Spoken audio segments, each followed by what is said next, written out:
তখন ট্রান্সিভার বেশি হাই দিয়ে দিয়েছিলাম তো অসুবিধা।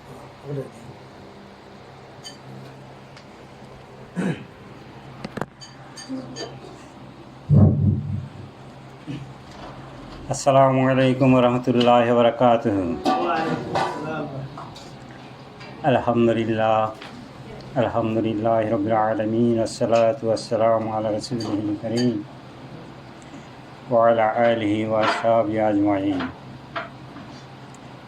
আউযু বিল্লাহি মিনাশ শাইতানির রাজীম। বিসমিল্লাহির রহমানির রহিম। ইয়া আইয়ুহান নাসু ইত্তাকু রাব্বাকুমুল্লাযী খালাকাকুম মিন নাফসিন ওয়াহিদা ওয়া খালাকা যাওজাহা ওয়া বাসসা মিনহুমা রিজালান কাসীরান ওয়ান নিসা ওয়াত্তাকুল্লাহাল্লাযী তাসাআলুনা বিহি ওয়াল আরহাম ইন্নাল্লাহা কানা আলাইকুম রাকীবা। আন আব্দুল্লাহ ইবনে মাসউদ ক্বালা রাসূলুল্লাহ সাল্লাল্লাহু আলাইহি ওয়াসাল্লাম লা ইয়াদখুলুল জান্নাতা মান কানা ফি কলবিহি মিসকালু যাররাতিন মিন কিবরিন। ক্বালা রাজুলুন ইন্না রাজুলা ইউহিব্বু আন ইয়াকুনা তারবুহু হাসানা ওয়া নাহলুহু হাসানা। ক্বালা রাসূলুল্লাহ সাল্লাল্লাহু আলাইহি ওয়াসাল্লাম ইন্নাল্লাহা জামিলুন ইউহিব্বুল জামালা আল কিবরু ইয়াতরুল হাক্কি ওয়া গামতুন নাস। সমস্ত প্রশংসা আল্লাহর জন্য, যিনি আমাদের সৃষ্টি করেছেন, এবং দরুদ ও সালাম আমাদের প্রিয় নবী হযরত মুহাম্মদ সাল্লাল্লাহু আলাইহি ওয়াসাল্লামের উপর। সম্মানিত হাজরিন, আমি আজকে আগের যে লেকচার ছিল সেটারই কন্টিনিউশন স্বরূপ আবারও সূরা নিসার 1 নম্বর আয়াত তেলাওয়াত করেছি, আর একটা হাদিস আমি এখানে রিসাইট করেছি ইবনে মাসউদ থেকে বর্ণিত। এটা আসলে এটার উপরেই আমি এর আগের লেকচারগুলো দিয়েছি। এটাকে ফোকাস করেই, যেহেতু এখানে আরও নতুন বেশ কয়েকজন আসছেন আর কি, ইয়াং, আর নাইম ভাই বললেন যে আগের একটু রিপিট করলে ওনাদের বোঝার সুবিধা হবে আসলে। তো আমি নেশা থেকে যেটা তেলাওয়াত করেছি সেটা মানুষ কিভাবে এসেছে, আমরা কিভাবে এসেছি সে সম্পর্কে আলোচনা করা হয়েছে। মেইন ফোকাস এটার পরে, মানে এর আগে বলা হয়েছে আর কি, যে আমাদের প্রথম আল্লাহ একজনকে সৃষ্টি করেছেন, আদম আলাইহিস সালামকে। তারপরে ওখান থেকে ওনার আদম হাওয়াকে সৃষ্টি করেছেন আর কি, ওনার বডি থেকে আর কি। তারপর থেকে জেনারেশনগুলো আসছে পিতামাতা স্বরূপ। তো এখানে যে স্বামী স্ত্রীর মানে যে পারস্পরিক রিলেশনশিপ, পারস্পরিক যে অধিকার, তাদের সাথে কীরকম সম্পর্ক হবে, এ সম্পর্কে বাইরে কি শোনা যাচ্ছে? আমার মনে হয় এটা কাজ করতেছে না, করা যাচ্ছে না। আচ্ছা, তো এ সম্পর্কে আলোচনা করছিলাম যে স্ত্রীদের বাউন্ডারি কতটুকু আর স্বামীদের বাউন্ডারি কতটুকু, তাদের সম্পর্ক কীরকমভাবে পারস্পরিক সম্পর্ক, এই সম্পর্কে আলোচনা করছিলাম। করতে গিয়ে আমি 2 সপ্তাহ এখানে ছিলাম না। তো আমার লেকচারের ছিল যে অহংকার আর কি, অহংকার কী থেকে হয়। অহংকার অ্যাকচুয়ালি এটা সেরেক তুল্য। অহংকার যার মধ্যে থাকবে, মানে হাদিসটা যেটা আসছে, লা ইয়াদখুলুল জান্নাতা মান কানা ফি কলবিহি মিসকালা যাররাতিন মিন কিবরিন,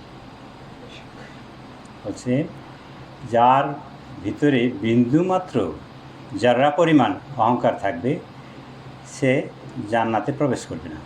একদম স্ট্রেট ফরওয়ার্ড, জান্নাত প্রবেশ করবে না। তো যার ফলে আমার ভিতরে যদি অহংকার থাকে তাহলে আমি যেতে পারবো না স্বাভাবিকভাবেই। এখন ও অহংকারটা কী সেটা যদি আমি না জানি তাহলে কি আমি অ্যাভয়েড করতে পারবো? অ্যাভয়েড করতে পারবো না। আমাকে জানতে হবে যে কি করলে অহংকার হয়, তাই না? তো স্বাভাবিকভাবে ওখানে মানে যিনারা ছিলেন যারা কলা রাজুলুন ইন্না রাজুলান, কেউ একজন বলে উঠল যে কেউ যদি তার পোশাক, জুতা, লেবাস সৌন্দর্য হওয়া পছন্দ করে, ভালো হওয়া পছন্দ করে, আর কি সুন্দর হওয়া পছন্দ করে, তাহলে কি সেটা অহংকার হবে? আর সেটা এক সাহাবী জিজ্ঞেস করলেন আর কি, যে এটাও কি অহংকারের মধ্যে হবে? তখন নবী সাল্লাল্লাহু আলাইহি সাল্লাম বললেন, ইন্নাল্লাহ জামিলুন ইউহিব্বু জামাল, বলছে আল্লাহ সুন্দর এবং সুন্দরকে পছন্দ করেন। আল্লাহ নিজে সুন্দর এবং সুন্দরকে পছন্দ করেন। আর একটা হাদিস আর কি, ইন্নাল্লাহ রফিকুন, বলছে আল্লাহ অনেক নম্র এবং যারা নম্র তাদেরকেও পছন্দ করেন। তো এই হাদিসে ফিরে আসি, বলছে ইন্নাল্লাহ জামিলুন ইউহিব্বু জামালা। আল্লাহ বললেন, নবী সাল্লাল্লাহু আলাইহি সাল্লাম বললেন যে হ্যাঁ, আল্লাহ সুন্দর এবং যারা সুন্দর পছন্দ করে বা যারা সুন্দর নো ডাউট তাদেরকেও পছন্দ করেন। তো তাহলে অহংকারটা কি? আমি যদি সুন্দর পোশাক পরি, নো ডাউট যদি সৌন্দর্যতা থাকে, তাহলে সেটা অহংকারের মধ্যে পড়ে না। তাহলে অহংকারটা কী? তখন নবী সাল্লাল্লাহু আলাইহি সাল্লাম বলছেন, আল কিব্রু ইয়াতরুল হাক্কে ওয়া গামতুন নাস। আল কিব্রু মানে অহংকার হচ্ছে, আল কিব্রু ইয়াতরুল হক বলছে যেটা আল্লাহর গোলামি হতে দূরে সরিয়ে দিয়ে যায়, বেপরোয়া হয়ে যায়, আল্লাহর গোলামি হতে বেপরোয়া হয়ে যায়। ওয়া গামতুন নাস বলছে অন্য মানুষকে যারা তুচ্ছ জ্ঞান করে। তাহলে এখানে অহংকারের কী আসলো? দুটো পয়েন্ট। এক হচ্ছে যে কেউ যদি আল্লাহর গোলামি হতে, আল্লাহর ইবাদত থেকে মানে বেপরোয়া হয়ে যায়। বেপরোয়াটা এখন কীভাবে হয়? আমি কিছুই মানলাম না, তার মানে কি? আমি আল্লাহর আদেশ মানতেছি না। কী করতেছি? আমি আল্লাহর সাথে অহংকার করতেছি। অহংকার তার মানে এখানে আসলো অহংকার দুই টাইপের হবে, এক আল্লাহর সাথে অহংকার আর এক বান্দার সাথে অহংকার। অহংকার হবে টু টাইপের, একটা হচ্ছে আল্লাহর সাথে এবং বান্দার সাথে অহংকার। আল্লাহর সাথে অহংকারটা কীরকম? যে আমি আল্লাহর গোলামি হতে বেপরোয়া হয়ে যাচ্ছে। এক হচ্ছে যে পুরোপুরি মানছি না। কী জন্য মানছি না? এইটা আবার কী এমন আইন, এটা না মানলে এমন কী হবে? তার মানে আমি আল্লাহর সমতুল্য মনে করতেছি। এখানে আপনার হাত চুরি করলে হাত কাটার আদেশ আছে, তাই না? আপনি একটু মাইল হলেন, যে হাত কাটার কী দরকার, একটু মারলেই তো হলো, তাই না? এক্ষেত্রে মনে হচ্ছে যে আপনার কাছে মনে হচ্ছে যে না, এই আইনটা তো ভালো, যে একটা মানুষকে হাত কেটে তাকে বিকলাঙ্গ করা হবে, এটা কেমন আইন? আর আমি জাস্ট ওকে বেত্রাঘাত দিলাম বা জেল দিলাম, দিয়ে ছেড়ে দিলাম। তার মানে আপনার কাছে মনে হচ্ছে যে না, এটা এমন কি খারাপ কাজ করলাম। আপনার কাছে মনে হতে পারে যে এই জিনিসটা কী এমন খারাপ কাজ করলাম, আমি তো ভালোই করলাম, যে তাকে শাস্তি কম দিলাম, তাকে বিকলাঙ্গ করে দিলে, তাকে সে না করে দিলে সে চলে ফিরে খেতে পারবে। তো তার মানে হচ্ছে আপনি নিজেকে কিভাবে প্রকাশ করতেছেন যে আল্লাহর চাইতেও আপনি বেশি দয়ালু, কাইন্ড। আপনি যদি এটাই করে থাকেন, তাহলে আপনি নিজেকে মনে করছেন যে আপনি আল্লাহর চাইতেও বেশি দয়ালু, আপনি আল্লাহর চাইতেও বেশি বুঝেন যে কোন আইনটা ঠিক। কার সাথে অহংকার করছেন? আল্লাহর সাথে সমতুল্য করতেছেন, তাই না নিজেকে? এই জন্যে তখন এটা আপনার সাথে শিরক হয়ে যাচ্ছে। সেটাই হচ্ছে বলা হচ্ছে যে যা কিছু আপনার গোলামি হতে, আল্লাহর গোলামি হতে, আল্লাহর আইন থেকে আপনাকে একটু বিচ্যুত করে দেয়, সেটাই হচ্ছে আপনার আল্লাহর সাথে অহংকার। আপনি কিছু অংশ মানবেন, কিছু অংশ মানবেন না। এক্ষেত্রে দুনিয়াতেও বেইজ্জতি হবেন। আফাতুমিনুনা বিবাজিল কিতাবে ওয়া তাকফিরুনা বিবাজি ফামা জাযাউ মা ইয়াফআল যালিকা মিনকুম ইল্লা খিজউন ফি হায়াতিদ দুনিয়া ওয়াইয়ামাল কিয়ামাতি রদ্দুনা ইলা আসাদ্দিল আযাবি। বলছে তারা দুনিয়াতে তো বেইজ্জতি হবে, পরকালেও তারা বেইজ্জতি হবে এবং তাদের জাহান্নামের দিকে, আযাবের দিকে টেনে নেওয়া হবে। এখন আপনি বলতেই পারেন যে আমি 90% তো মেনেছিলাম, 10% মানেনি, কিংবা 1% মানেনি। ওই যে 1% যে না মানাটাই, না মানেনি কোন জায়গাটা, মনে হচ্ছে না এটা চাইতে এটাই ভালো, এই জন্যই তো মানেনি। যে 1% মানেনি সে মনে করছে যে না এটার চাইতে এটাই ভালো, সেই অহংকারটা প্রদর্শন করেছে। এই জন্যই তাকে কিয়ামতের দিন আযাবের দিকে টেনে নিয়ে যাওয়া হবে আর কি। আমি সংক্ষিপ্তভাবে শেষ করতে চাই এই অংশটা আর কি, যেহেতু আমার পরের অংশ অ্যাকচুয়ালি স্বামী স্ত্রীরা কীরকম সম্পর্ক হবে সেটা। আর বান্দার সাথে যে অহংকার, সেটা হচ্ছে যে আপনি যখনই যার সাথে কথা বলতেছেন বা কাউকে নিয়ে আলোচনা করতেছেন, কাউকে এস্টিমেট করতেছেন, তখন আপনি মনে করতেছেন যে না আমি ওর চাইতে বড়। ইভেন আপনি মনে করতেছেন আমি ওর চাইতে ভালো, আমলের দিক দিয়েও ভালো। এটাও হচ্ছে একটা অহংকার। আপনাকে সবসময় নিজেকে নিচের দিকে রাখতে হবে, অন্যকে মনে করতে হবে না সে আমার চাইতে বেশি যোগ্য, সে আমার চাইতে বেশি আমল করে, আল্লাহর কাছে প্রিয়পাত্র। আপনি তার জন্য, আল্লাহর কাছে প্রিয়পাত্র হওয়ার জন্য আপনি তার সাথে প্রতিযোগিতা করবেন যে নিজেকে নিচে রেখে আমি আরও বেশি বেশি আমল করব যাতে তাকে টপকে যেতে পারি। হ্যাঁ, সে হয়তো দেখি না, সে হয়তো তাহাজ্জুদ নামাজ পড়ে, আমি পড়ি না, সে আগে আছে আমি জানি না, সে তাহাজ্জুদের পথে হয়তো আরও কিছু করে যেটা আমি জানি না। সব সময় নিজেকে পাপী মনে করবেন যে অন্যরাই আমার চাইতে বেশি আমল করতেছে। কারোর সাথে যখন কথা বলবেন, এমন কোনো কথা না যাতে আপনার মনে হয় যে না আমি একটা ভালো জব করি, আমি ওর চাইতে ভালো বেতন পাই। এটা আপনি কখনোই করতে পারেন না। এটাই হচ্ছে আপনার অহংকার। জিনিসটা জানতে হবে যে এটাই হচ্ছে আপনার অহংকার। অহংকার তো এরকম জিনিস না যে হ্যাঁ আমি অহংকার করছি বললে অহংকার হয়। আপনার কাজের মাধ্যমে, কথাবার্তার মাধ্যমে অহংকার আছে। কেউ বললো যে আপনি অহংকার করেন, তাতেই যে অহংকার হলো তা কিন্তু না। আপনার কথায় বার্তায়, আচার আচরণে, আমলে অহংকার প্রকাশ পেয়ে যায়, তাই না? তো এই যে অহংকারের যে অপোজিট হলো, সেটাই হলো নম্র। আপনি কতটুকু নম্র, কতটুকু অন্যকে রেসপেক্ট করতেছেন, সেটা দিয়ে আপনি নিজেকে পার্থক্য করতে পারবেন যে হ্যাঁ আপনি অহংকারের মধ্যে আছেন নাকি নম্রতার মধ্যে আছেন। এই জিনিসটাই পার্থক্য করতে হবে। তো আমাদের বিভিন্ন কাজেই, কথাবার্তায় অহংকার চলে আসে। এই জিনিসগুলো আমাদেরকে খেয়াল রাখতে হবে। যেমন জন্য আমি যদি আগের আরেকটা হাদিসের কথা রিপিট করি, যেটা হয়তো আপনাদের কাজে লাগতে পারে আর কি। এক সাহাবী এসে নবী সাল্লাল্লাহু আলাইহি সাল্লামকে বলতেছেন যে আমি সাধারণ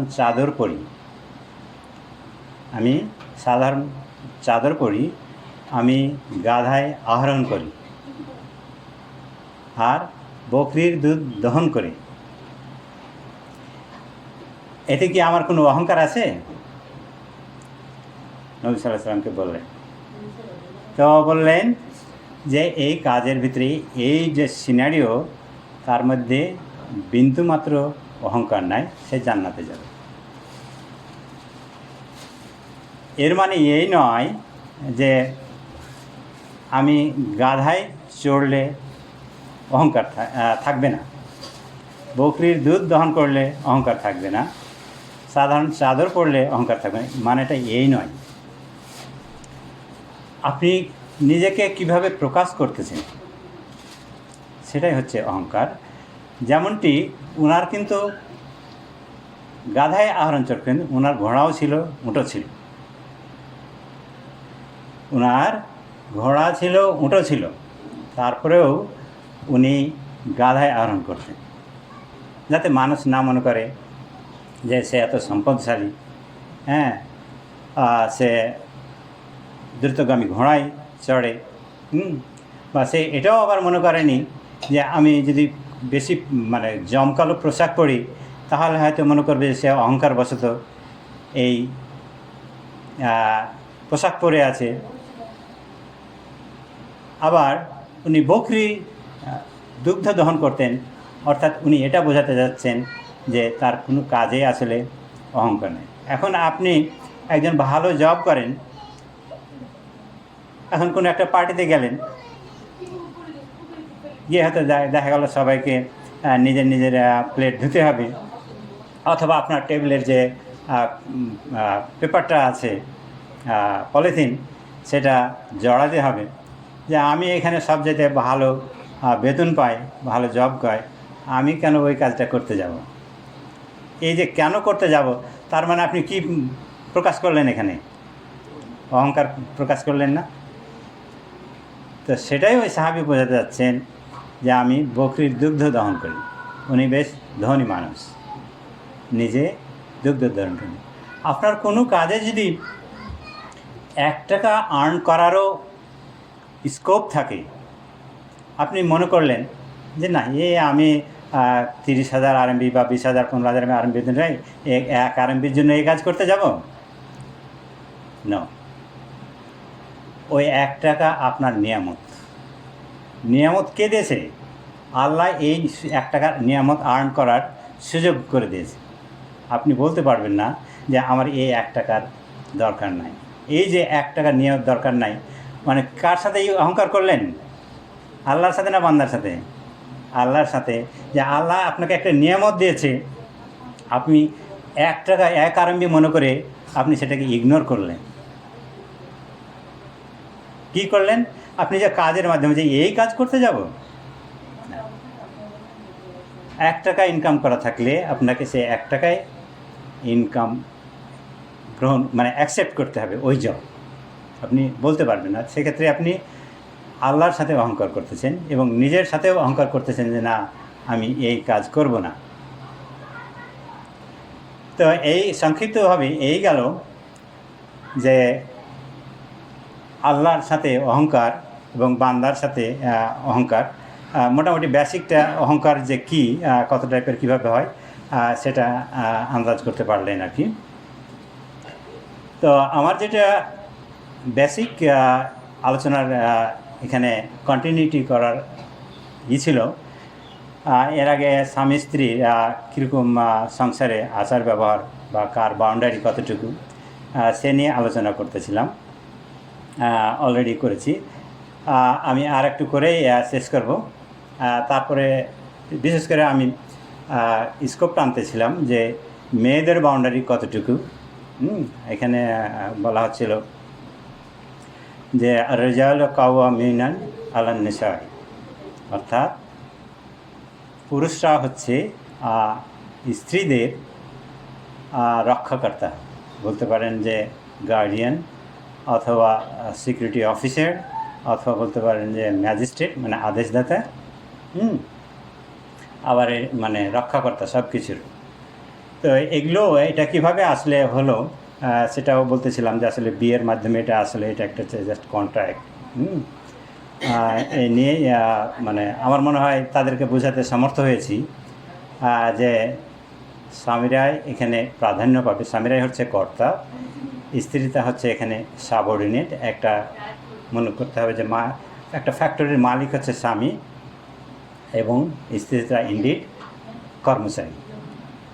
এবং স্ত্রীরা যদি মনে করে যে হ্যাঁ, আমি আসলে এই ফ্যামিলির তার সাবঅর্ডিনেট, সে আমার রক্ষাকর্তা, স্বামীর দায়িত্ব হচ্ছে তার ভরণ পোষণ পুরো দায়িত্ব পালন করা, এটা বলেই কিন্তু আসলে নিয়ে আসে বিবাহের যে কন্ট্রাক্ট, সেই কন্ট্রাক্টে স্বীকার করে আসছে যে তোমার ভরণ পোষণের বাসস্থানের দায়িত্ব আমার। এবং স্ত্রীও সেটাই করে আসছে যে হ্যাঁ, আমি একজন ওবিডিয়েন্ট ওয়াইফ হব। ফেথফুল অ্যান্ড ওবিডিয়েন্ট ওয়াইফ হবো, এটা স্বীকার করে অন্য একটা সংসারে এসেছি আর কি।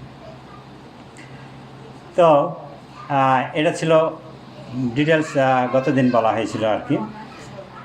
বাকিটুকু যদি শুরু করি, স্ত্রীরা স্বামীর কথা যদি শোনে, স্ত্রীরা যদি স্বামীর কথা শোনে, মানে কথা শুনে তার চালনচলন সব কিছু ফলো করে, যদি নামাজ 5 ওয়াক্ত নামাজ পড়ে, যদি রমজান মাসে রোজা রাখে, আর স্বামী যখন বাসায় থাকবে না তখন স্বামীর সম্পদ হেফাজত করে, নিজের প্রাইভেট পার্টসকে হেফাজত করে, তাহলে সে জান্নাতে যাবে।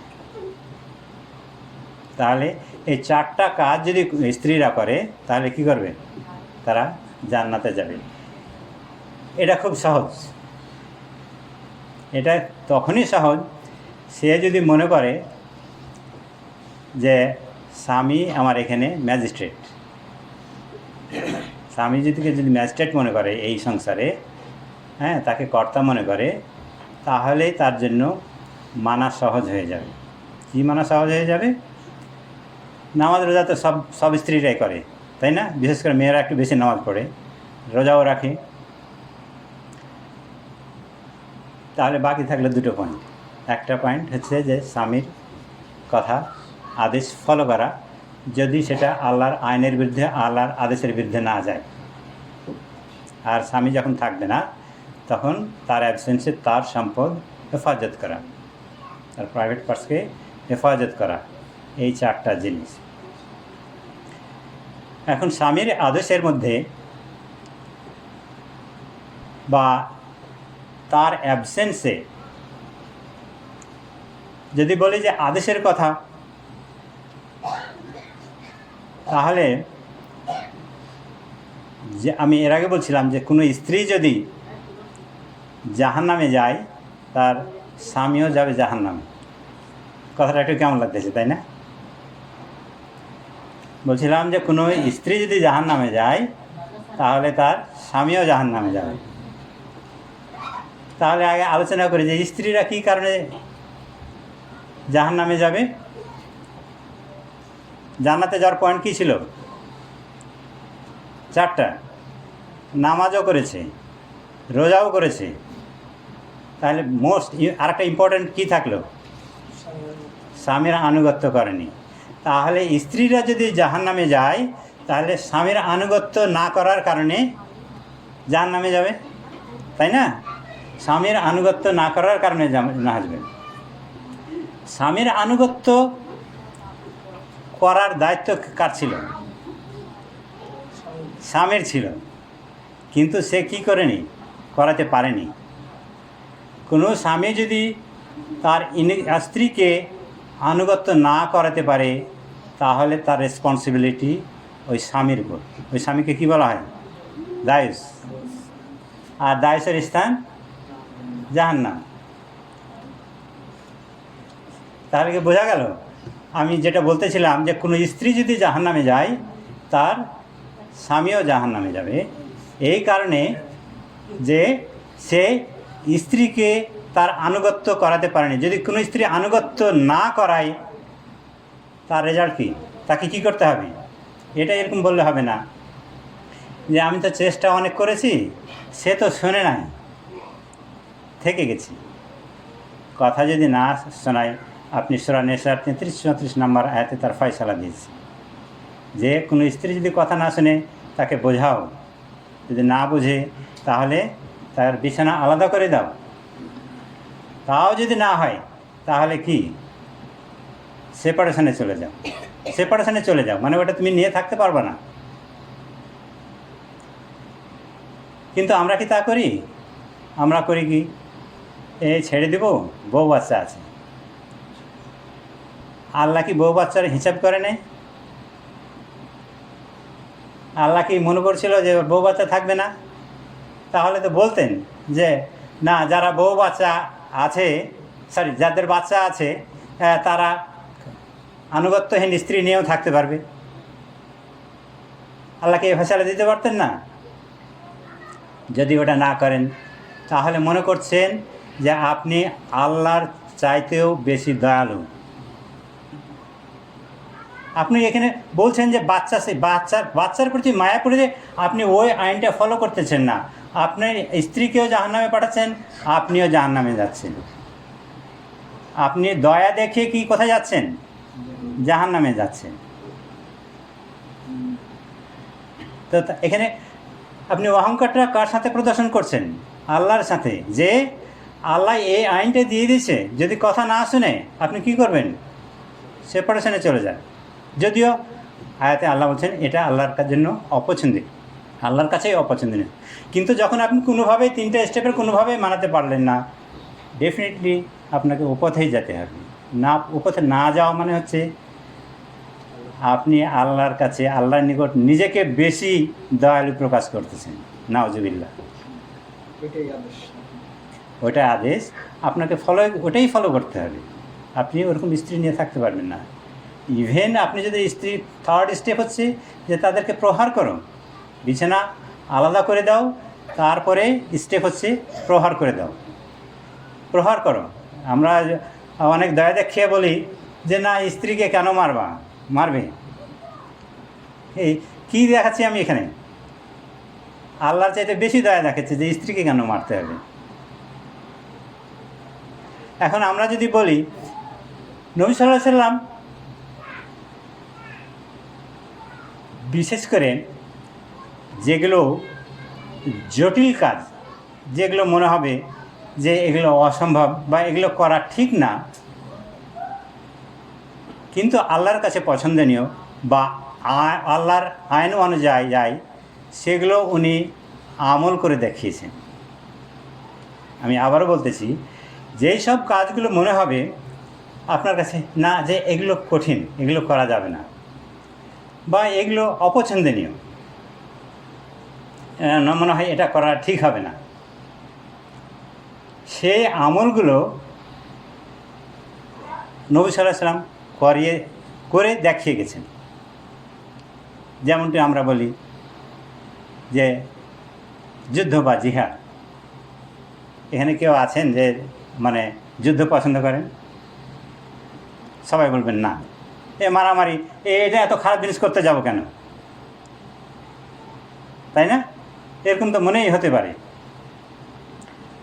অথচ নবী সাল্লাল্লাহু আলাইহি ওয়াসাল্লাম কতগুলো জিহাদ করে গেছেন। উনি জানবে, এটা তো আল্লাহর সিনারিও। আল্লাহ জানতেন যে নবী সাল্লাল্লাহু আলাইহি ওয়াসাল্লাম যদি এগুলো মানে না করে দেখাতেন, জাস্ট বলে দিতেন যে হ্যাঁ তোমরা জিহাদ করবে, এই একটা মানুষও এই দুনিয়াতে জিহাদের জজমা পেত না।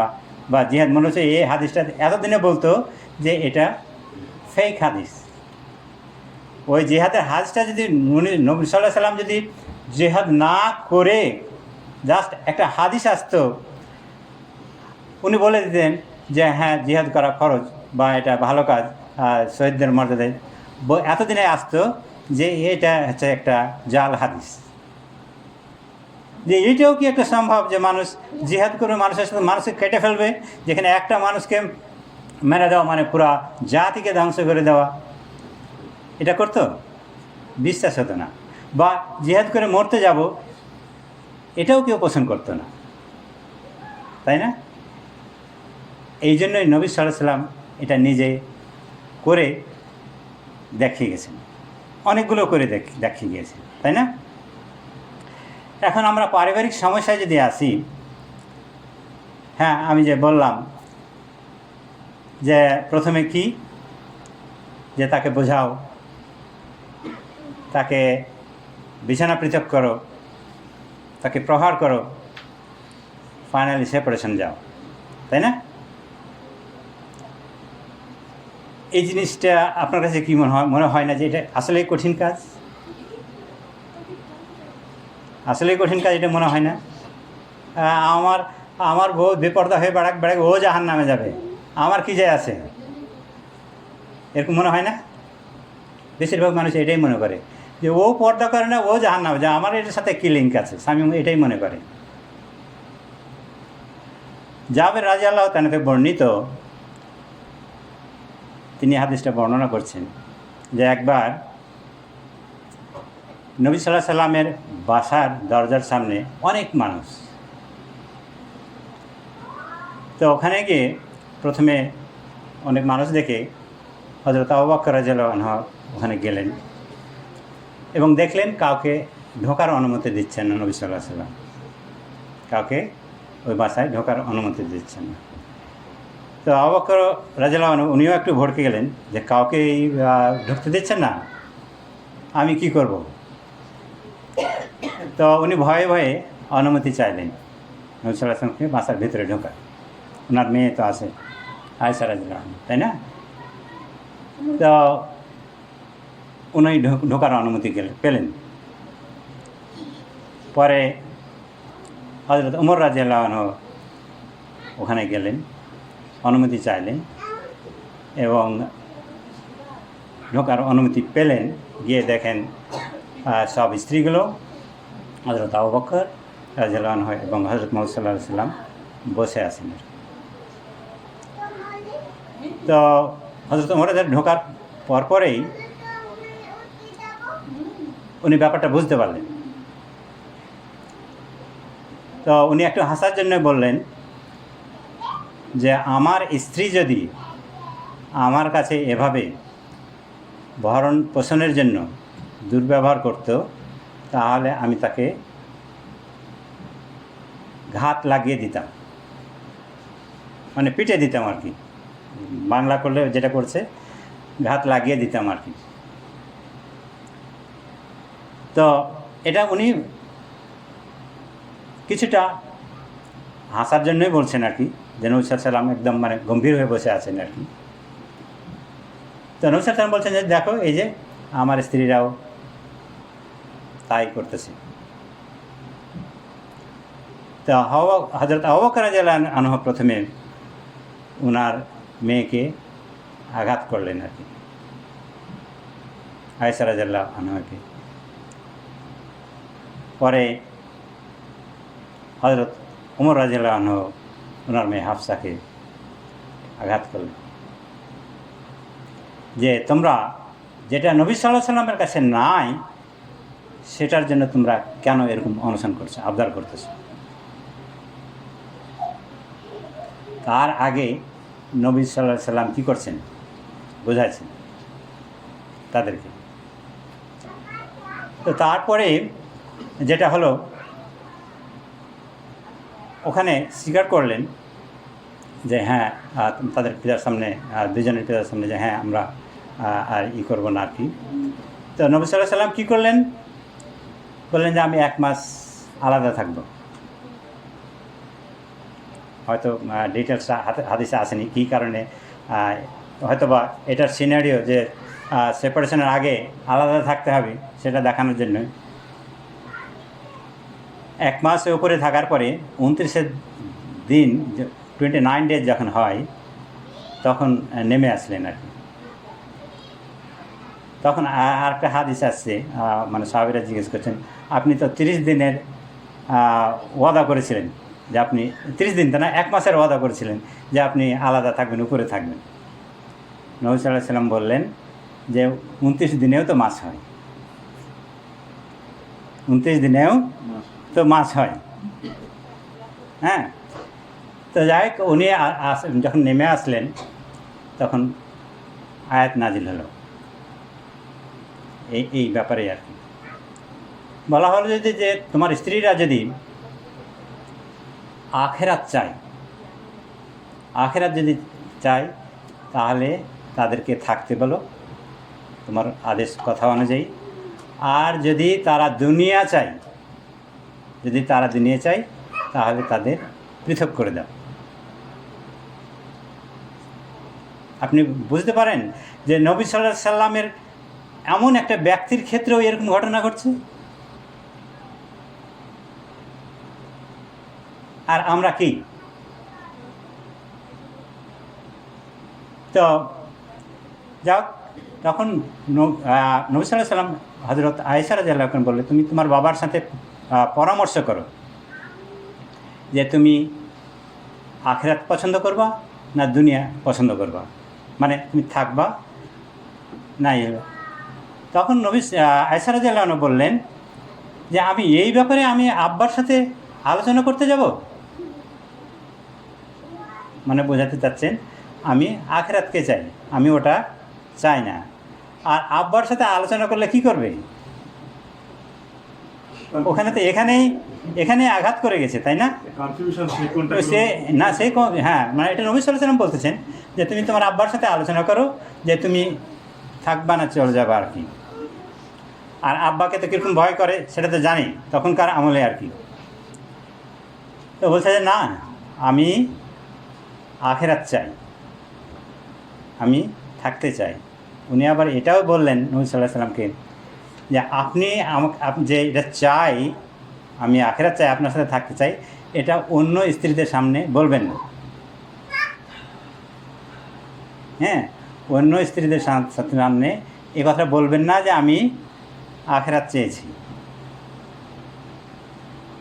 নবী সাল্লাল্লাহু আলাইহি ওয়াসাল্লাম বললেন যে না, কেউ যখন আমাকে জিজ্ঞেস করবে যে আয়েশা রাদিয়াল্লাহু আনহা কী বলেছে, কোনটা চেয়েছে, আমি কি বলবো? হয় আমাকে মিথ্যা বলতে হবে, না আসলটা বলতে হবে। বলছে না, স্টেট বলবে যে কেউ জিজ্ঞেস করলে আমি বলতে বাধ্য থাকবো। তো যার ফলে এখান থেকে একটা শিক্ষা হচ্ছে যে হাজব্যান্ডদের সাংসারিক এই সমস্যা আসবে জেনে আপনাকে সেরকম ট্যাকেল দেওয়ার মানসিকতা থাকতে হবে, সেরকম কঠোরতাও থাকতে হবে। মনে করবেন যে আপনি যদি বেশি দয়া দেখান, মনে করেন যে না এটা করলে এটা দয়ায়, মনে করবেন যে আপনি আল্লাহ এবং আল্লাহর নবীর চাইতে বেশি দয়ালু, কখনোই না।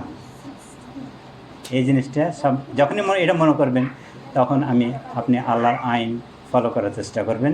তখনই মনে করবেন যেটা যায় কোরআন হাদিস দিয়ে সেটাকে আপনি আপনার স্ত্রীকে পালন করতে বাধ্য করবেন।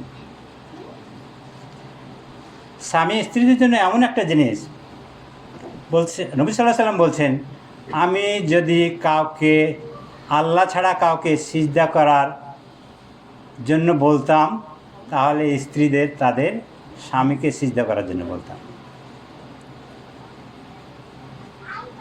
বলছেন কি যে আমি আল্লাহ ছাড়া যদি কাউকে সিজদা মানে দেওয়ার কথা বলতাম তাহলে স্ত্রীকে তার স্বামীকে সিজদা করার জন্য বলতাম।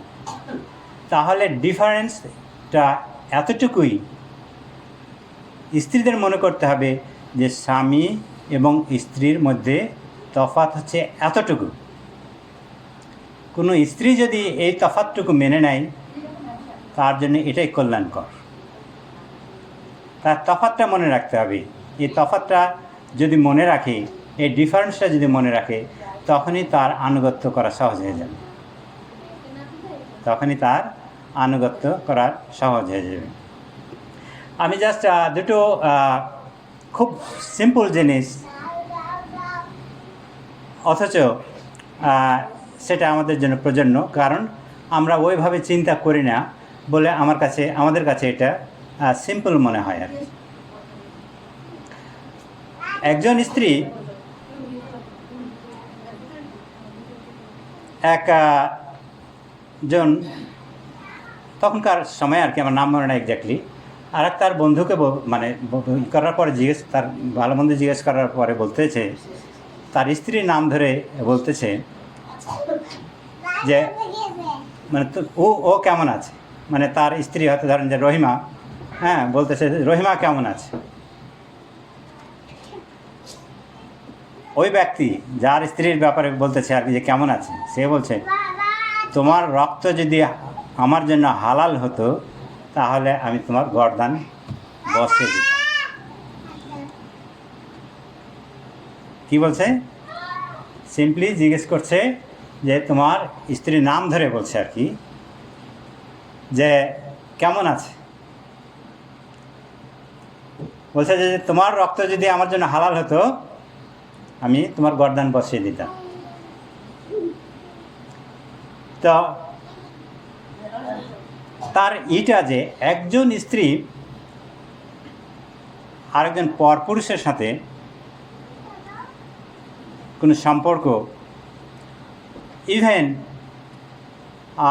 ফ্রেন্ডলি, মানে কি বলবো, বন্ধুই, কিন্তু বেশি গভীর বন্ধু। হ্যাঁ, সে মনে করে যে আমি এটা কি করতেছি, সৎ ব্যবহার করতেছি। যেমনটি হয়তো কোনো আরেকজনের স্বামীর সাথে ধরেন যে হেসে হেসে কথা বলা, হেসে হেসে কথা বলা, বা এমন মানে ফ্রেন্ডশিপ দেখা যে হ্যাঁ আমরা খুব ভালো বন্ধু, আমরা খুব কাছাকাছি থাকি, এটা নিষেধ। বলা হয়েছে ইভেন কেউ যদি কলও করে, কোনো স্ত্রী আরেকজনের স্বামীর সাথে কথোপকথন হয়, সেই কথাটা যেন কর্কশ হয়, কথাটা যেন মোলায়েম না হয়। কনভারসেশন যেটা হয় স্ত্রীর পক্ষ থেকে, সেই কনভারসেশনটা যেন মোলায়েম না হয়। এই মোলায়েম হওয়াটাই ফিতনা সৃষ্টি করে। একজন স্ত্রী মনে করতে পারে না আমি হেসে হেসে কথা বলতেছি, কী করতেছি, ও আমাকে ভালো মনে করবে, না আমি সৎ ব্যবহার করতেছি। না, ওই জিনিসটাই আপনি মনে করতেছেন না ভালো ব্যবহার করতেছেন, ওটাই হচ্ছে ফিতনার একটা শুরু। এটা শয়তানের কি ওয়াসওয়াসা, এটা শয়তানের আপনাকে কার্ড সাজিয়ে দিচ্ছে যে হ্যাঁ তার সাথে ভালো ব্যবহার করো।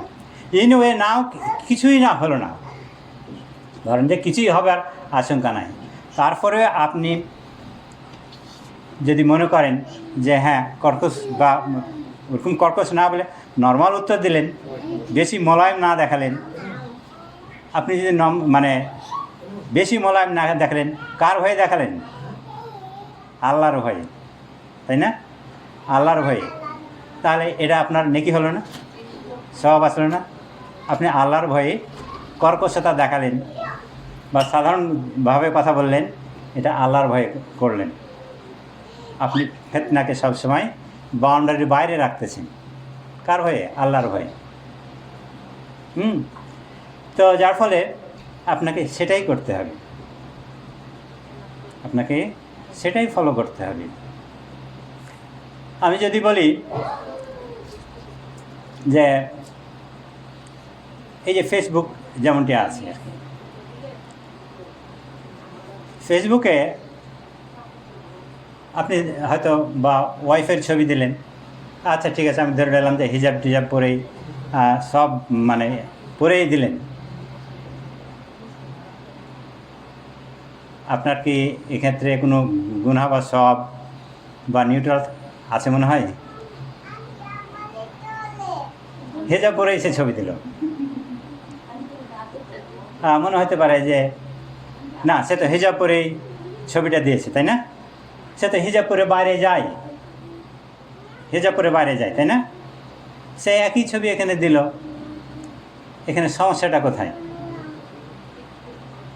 সমস্যাটা হলো আপনি যখন আপনি স্ত্রী আপলোড করে থাকুক অথবা আপনি আপলোড করে থাকেন ছবিটা,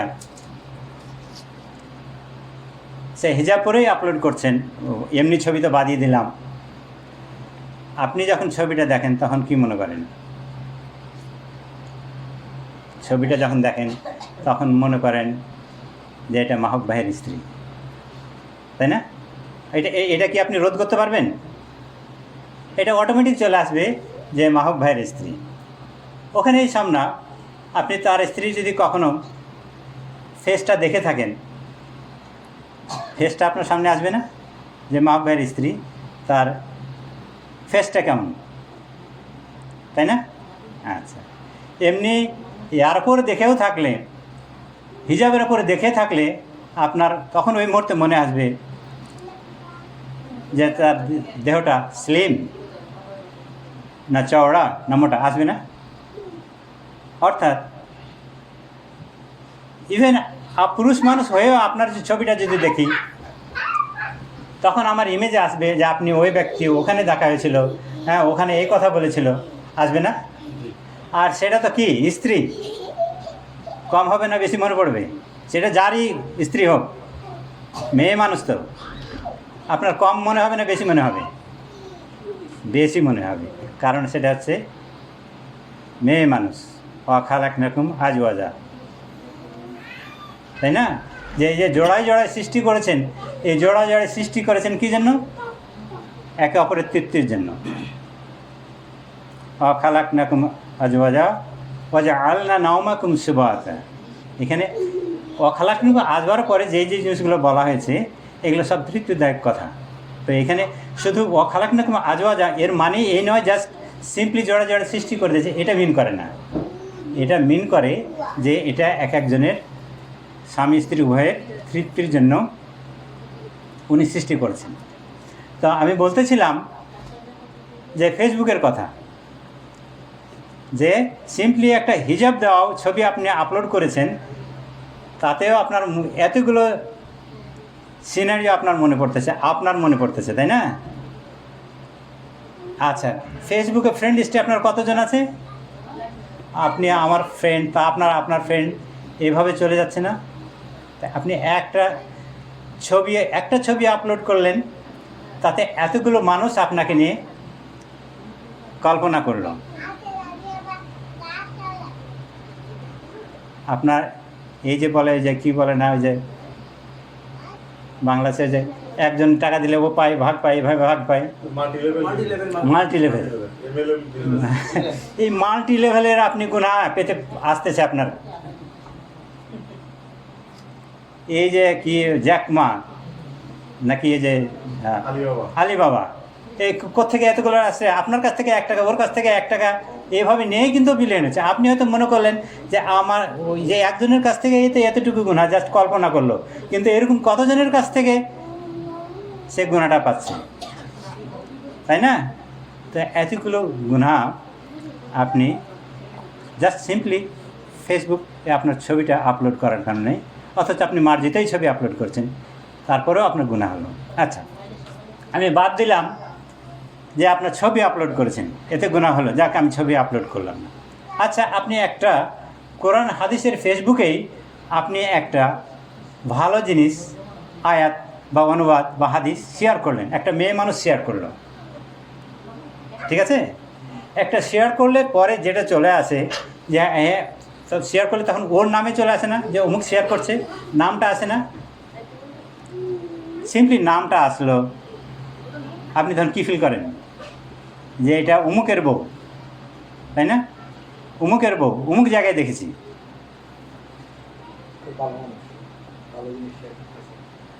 হ্যাঁ, ভালো, আপনি শেয়ার করছেন ভালো জিনিস, কোরআন হাদিসের কথা, যে যে শেয়ার করছে সে ভালো মনে করেছে,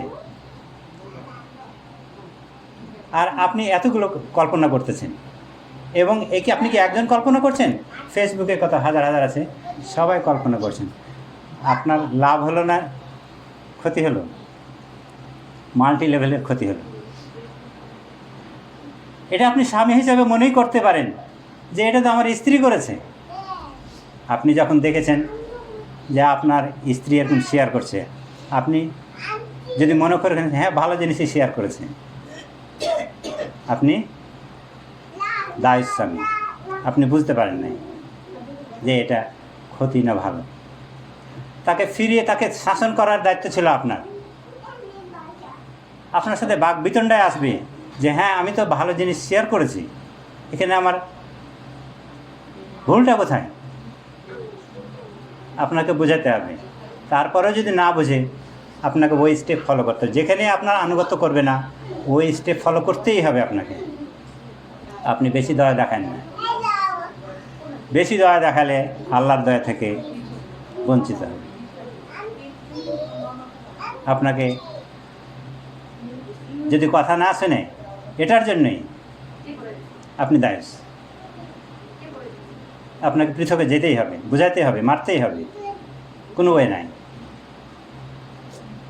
আপনাকে ফলোই করতে। ওয়ামানলাম ইয়াহকুম বিমা আনজালাল্লাহু ফাউলাইকা হুমুল কাফিরুন, ওয়ামানলাম ইয়াহকুম বিমা আনজালাল্লাহু ফাউলাইকাল ফাসিকুন। বলা হচ্ছে যারা আল্লাহর আইন অনুযায়ী ফায়সালা করে না, তারাই হচ্ছে কাফের। যারা আল্লাহর আইন অনুযায়ী, আল্লাহ যা আদেশ করেছে সে অনুযায়ী ফয়সালা করে না, তারাই হচ্ছে ফাসিক। সূরা মাইদার 47 নম্বর। তো যা এইটা হচ্ছে যে কেন আমাদেরকে এত নিতে হবে, এত কেন টেক কেয়ার আপনার স্ত্রীকে করতে হবে। আপনি নিয়ে আসার সময় বলেছিলেন যে আমি হেল্পফুল হব, faithful and helpful with sincerity and honesty. আপনি প্লেজ করেছেন যে আমি একজন ফেথফুল এবং হেল্পফুল হাজব্যান্ড হব, বিশ্বস্ত, এবং তাকে হেল্প করবেন। হেল্প করবেন কিসে হেল্প করবেন? টাকা পয়সা দিয়ে? আল্লাহর আইন মানার জন্য তাকে হেল্প করবেন। আল্লাহর আইন মানার জন্য আপনাকে হেল্প করতে হবে, আপনাকে শাসন করতে হবে।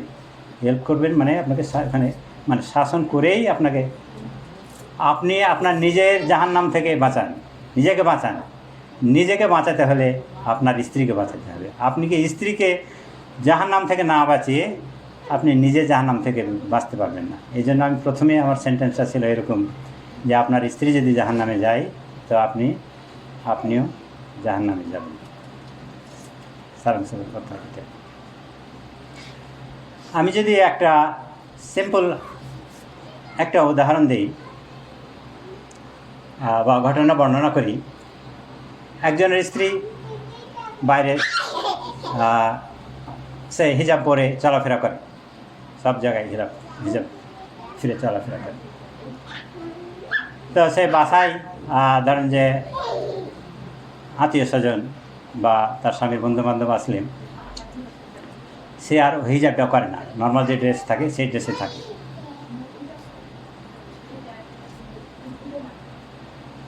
সেটা কি মনে হয়? বাইরে গেছে কারণ হচ্ছে এই যে এরা মাহরাম নয় বলে তো হিজাব পড়ে গেছে। কোনো আরেকজন বাসায় যায়, সেই বাসার মেম্বাররা মাহরাম নয় বলেই তো সে হিজাব পরে, তাই না? ওই মেম্বাররা যদি আপনার বাসায় আসে তাহলে কি ওরা মাহরাম থাকে না? আর থাকে না, মাহরামই থেকে যায়। তাহলে আপনি যে ড্রেস পরে বাইরে গিয়েছিলেন, যে ড্রেস পরে ওই বাসায় গিয়েছিলেন মাহরাম মনে করে, তারা যদি আপনার বাসায় আসে সেই ড্রেস পরেই তো থাকতে হবে নাকি? সেই ড্রেস পরেই থাকতে হবে। এক্ষেত্রে কেউ যদি অমত প্রকাশ করে তাহলে সে কত বড় ভুল করতেছে। কোনো এক ঘটনায় সেই স্ত্রী ওটা করবে না, বাইরে সে নর্মাল ড্রেসই পরবে। তার স্বামী বলছে যে হয় তোমাকে এই ড্রেসেই বের হতে হবে বাসায় যে ড্রেস পরে, অথবা সে যখন অন্য মানুষ আসবে তোমাকে হিজাব পরেই মানুষ আপ্যায়ন করতে হবে, থাকতে হবে। তার অস্বীকারের কারণে সে 3 মাস হয়তো বা 4 মাস তার স্ত্রীকে কোথাও নিয়ে যায়নি। সেও স্ট্রিক্ট থাকে তার স্ত্রী যে না আমি বাসায় করবো না, তার স্বামীও স্ট্রিক্ট থাকে যে না হয় পড়তে হবে, নাহলে বাইরে গেলে তোমাকে নর্মাল ড্রেসে যেতে হবে। যে মানুষ কাছে যে যাও তুমি হিজাব পরে, সেই মানুষগুলো তোমার বাসায় আসলে কখনোই মাহরাম হয়ে যায় না। যদি না করো তার মানে সেটা হচ্ছে একটা ফ্যাশন, মানুষকে দেখানো যে হ্যাঁ আমি হিজাব পরি। তার স্বামী তাকে বাধ্য করেছে শেষ পর্যন্ত যে হ্যাঁ তাকে ওই ড্রেসই হিজাব পরেই বাসায় থাকতে অন্য আসবে। তো যেটা বলতেছিলাম, আপনাকে অবশ্যই কঠোরতা অবলম্বন করতে হবে। মনে করতে হবে যে আপনার বিন্দুমাত্র দয়ার কারণে, বিন্দুমাত্র সরলতার কারণে আপনি অনেক বড় ভুল করতেছেন, এবং এই ছোট সরলতা, এই ছোট দয়া আপনাকে বড়র দিকে টেনে নিয়ে যাবে, বড়র দিকে টেনে নিয়ে যাবে। আমি এতক্ষণ যা বললাম জাস্ট একটা অংশ, এর আগেও বলেছি আর কি। জিনিসটা মনে হতে পারে যে খুবই একটা অংশ বললাম, হ্যাঁ সত্যি খুব একটা অংশ বললাম, কিন্তু এই জিনিসটা আপনার ইমপ্লিমেন্ট করা বা আপনার মানে লুক আফটার করা যে কত গুরুত্বপূর্ণ, আমি যতটা না বলছি যে এই ঘটনাটা, তার চাইতে আমি বোঝাতে চাচ্ছি যে এই লুক আফটার করাটা আপনার জন্য কতটুকু গুরুত্বপূর্ণ, আপনার দায়িত্বটা কত বড়, এই জিনিসটা আমি বোঝানোর জন্য এগুলো বলতেছি। এবং এই দায়িত্ব অবহেলার কারণে আপনি তো নামাজ পড়েনি, আপনি তো রোজা করেন, আমরাও সবাই এখানে নামাজ পড়ি, রোজা করি, তাই না? করি না? করি। এগুলোর মধ্যে খুব একটা আমাদের ডিফারেন্স নাই। আপনিও 5 ওয়াক্ত নামাজ পড়েন, আমিও 5 ওয়াক্ত নামাজ পড়ি। একটা স্ত্রী আসার পরে আপনার উত্তরাধিকার হয়ে যায়। বিবাহের পরে স্ত্রী কী হয়ে যায়? স্বামীর উত্তরাধিকার হয়ে যায়, সম্পদের উত্তরাধিকার হয়ে যায়, ওয়ারিশ হয়ে যায়। আপনার দায়িত্ব খুবই বড় ধরনের দায়িত্ব। এক সাহাবী এসে নবী সাল্লাল্লাহু আলাইহি সাল্লামকে বলতেছেন যে আমি বিয়ে করতে চাই। তো নবী সাল্লাম বলছে, তুমি এত মানে সহজ সরল, এত দয়ালু, তুমি কি স্ত্রীকে ওইভাবে টেক কেয়ার করতে পারবে? মানে নবী সাল্লাল্লাহু আলাইহি সাল্লামের কাছে মানে এত ওর কাছে মানে সহজ সরল বা দয়াবান মনে হয় না যে এই স্ত্রীকে, মানে নবী সাল্লাল্লাহু আলাইহি সাল্লামের আইডিয়া অনুযায়ী এই স্ত্রীকে কথা শোনাতে পারবে বা দায়িত্ব নিতে পারবে। তো এই কথা মানে বলতেছেন আর কি। স্বামী এবং সন্তানদের আপনি হচ্ছেন ম্যাজিস্ট্রেট, সন্তানেরও ম্যাজিস্ট্রেট আপনি, দায়িত্ব সব আপনার। আপনাকে একটা প্রধানমন্ত্রী হওয়া, আপনাকে যদি প্রধানমন্ত্রীর দায়িত্ব দেওয়া হয় আপনি নেবেন? নেবেন না। আপনি কি মনে করবেন যে না আমি ইনক্যাপাবল, আমি এটা চালাতে পারবো না। কিন্তু আপনাকে যদি বিয়ে করতে বলা হয় আপনি খুশিতে নাচবেন, খুশিতে নাচবেন। কারণ হচ্ছে আপনি এটা খুব সহজ সরলভাবে নিয়েছেন যে জাস্ট বিয়ে করলাম আর হানিমুন করলাম, ব্যাস। এটা একটা ম্যাজিস্ট্রেটের দায়িত্ব। যখনই বিয়ে করার সময় তখনই আপনার উচিত ছিল ওই সময়ে আপনার কান্না, বিয়ের সময় আপনার কান্না করা, স্ত্রীর হাসা। আপনার কান্নাটা কী জন্য? যে আপনি এত বড় দায়িত্ব নিচ্ছেন, আপনার ভয় থাকা উচিত যে আমি এই দায়িত্ব পালন করতে পারবো কি না, আমি তাকে আনুগত্য করাতে পারবো কি না, আমি কি মানাতে পারবো কি না, এই ভয়ে আপনার কান্না আসা উচিত ছিল। তা না করে আপনি উল্টো হেসেছেন আর বউটা কেঁদেছে। আসলে বউটারে হাসা উচিত ছিল যে আমার তার ওখানে কোনো দায়িত্ব নাই, খাবো দাবো, ঘুরবো, একটা বড় রুম পাবো, ব্যাস। আর আয় রোজগারের কোনো সমস্যা নাই, তার হাসা উচিত ছিল। হ্যাঁ, তো ওই জন্য অনেকে বলে যে ওটা তাদের শেষ কাঁদা আর কি। হ্যাঁ, আর হাসির পরে মানে কান্না আসে, তো স্বামীরা ওখানে হাসে, তারপর থেকে কান্না শুরু হয়। আর কান্নার পরে হাসি আসে, ওরা শেষ কাঁদা কেঁদে নেয়, তারপর থেকে হাসে। হ্যাঁ, তো আমি এখানে শেষ করব। হ্যাঁ, আমি আসলে খুবই ছোট টপিক, মানে খুব ক্ষুদ্র অংশে বললাম, কিন্তু আমি চেষ্টা করলাম বোঝানোর এটুকুই সারাংশ, যে স্বামী যেন এরকম তার দায়িত্বে অবহেলা না করে। এটা হচ্ছে দায়িত্ব, আপনি স্ত্রীকে মানাবেন, এটা হচ্ছে আপনার দায়িত্ব, এই অবহেলা কখনোই করা যাবে না। পরের বার স্ত্রীদের ব্যাপারে বলবো যে স্বামীদের কাছ থেকে কী কী ছিনিয়ে নিতে হবে, এ ব্যাপারে বলবো ইনশাআল্লাহ। আখির দাওয়ানা আলহামদুলিল্লাহি রাব্বিল আলামিন। আসসালামু আলাইকুম ওয়া রাহমাতুল্লাহি ওয়া বারাকাতুহু।